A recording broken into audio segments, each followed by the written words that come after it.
Assalamu alaikum, my name is Asymmetric Haque Jihad. In this presentation, I will be briefly explaining what asymmetric PCR is, how it works, and its application, advantages, and limitations. Before digging deep into this topic, let us know what exactly asymmetric PCR is. Asymmetric PCR is a variation of conventional PCR that is used to produce single-stranded DNA. In normal PCR, both primers are present in equal amounts, so both DNA strands are amplified equally. But in asymmetric PCR, one primer is added in a higher concentration than the other, because for this reason one strand gets amplified more than the other.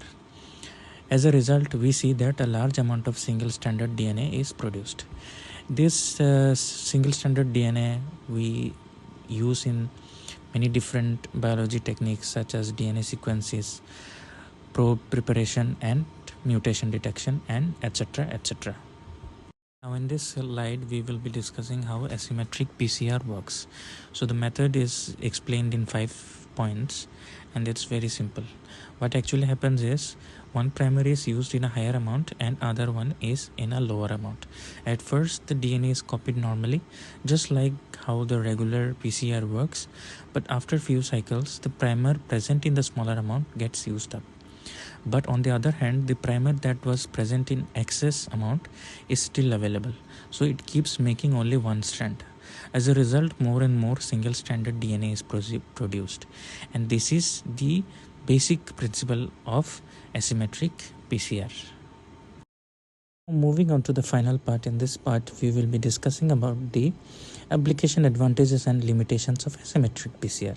As we have discussed earlier about the application of asymmetric PCR, which includes DNA sequencing, hybridization of probes, mutation and SNP detections, cloning and library screening.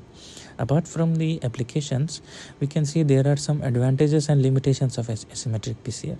The advantages includes that it can produce large amount of single-stranded DNA and it's more cost-effective than the conventional PCR, and it also reduces extra hassle, and it can be also optimized according to the need. Now talking about the limitation, as we can see that it includes excessive cycling can lead to degradation, and it's also not suitable for longer target, and it is more challenging than the conventional PCR.